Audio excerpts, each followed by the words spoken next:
అమ్మా అమ్మా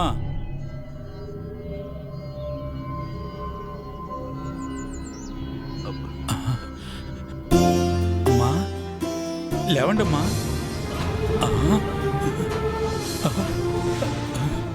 అమ్మా అమ్మా అమ్మా లేవండమ్మా, కళ్ళు తెరవండి. పురుషోత్తం పురుషోత్తం త్వరగా ఇలారా. పురుషోత్తం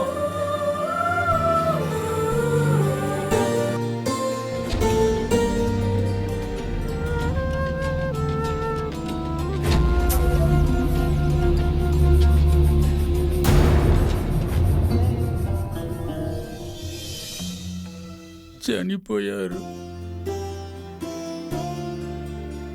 సంతోషం. అలా అనుకో, ఆమె నీ కన్న తల్లి. కన్నవాళ్ళు తల్లులు కాలేరు. కన్న బిడ్డని బాగా పెంచేదే తల్లవుతుంది. నాకసలు తల్లే లేదు. ఎవరో శవాన్ని నా తల్లిలా నేను అనుకోలేను. జరిగింది ఏదో జరిగిపోయింది, ఇక జరగాల్సింది చూడాలి కదా. చచ్చే వరకు ఆడది ఒంటరిగానే కదా ఉంది. ఇప్పుడేమైంది? రక్తబంధం కావాలా? ఏ శ్మశానానికో తీసుకువెళ్ళి మీకు పాపం అనిపిస్తే దహనం చేయించండి, లేదంటే కార్పొరేషన్కి ఫోన్ చేయండి. నువ్వు ఆసుపత్రిలో ఉన్నప్పుడు ఎన్ని దేవుళ్లకు మొక్కిందో తెలుసా? నువ్వు ఇప్పుడు బతుకున్నావంటే దానికి కారణం ఆ తల్లేనయ్యా. ఇది నిజమయ్యా. తల్లిగా ప్రేమించకుండా, ఆకలిస్తే తిండి పెట్టకుండా, నా ఇంటి గుమ్మ ముందు చచ్చిపడి నన్ను ఓడించాలనుకుంటే అది జరగదు. ఈ పురుషోత్తం ఓడిపోడు.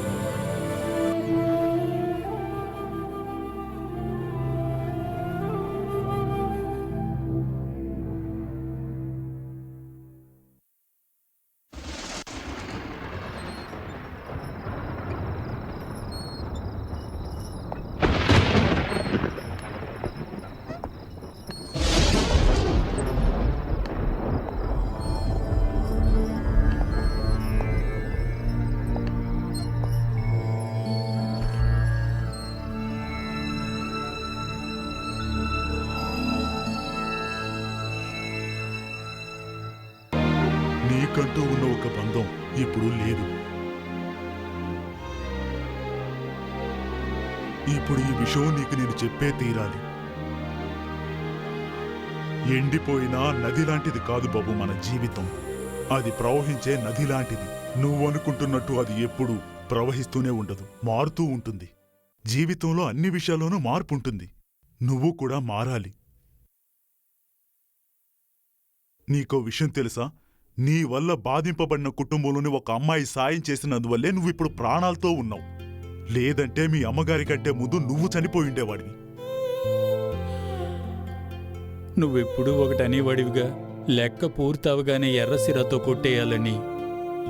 కానీ అది మీ అమ్మ విషయంలో కుదరదు.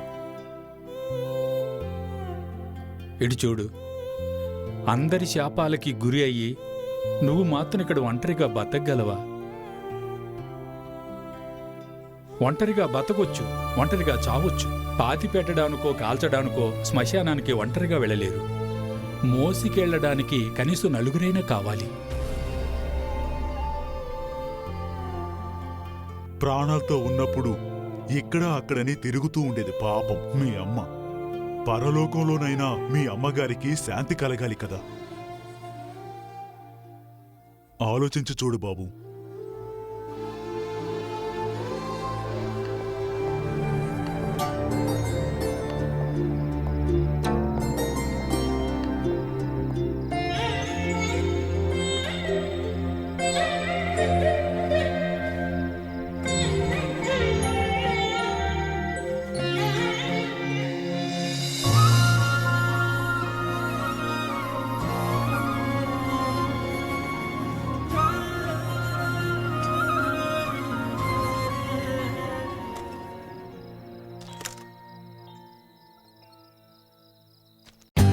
For more updates, like, comment, subscribe to our channel. Hey darlings, గంటని click చేయడం మర్చిపోకండి.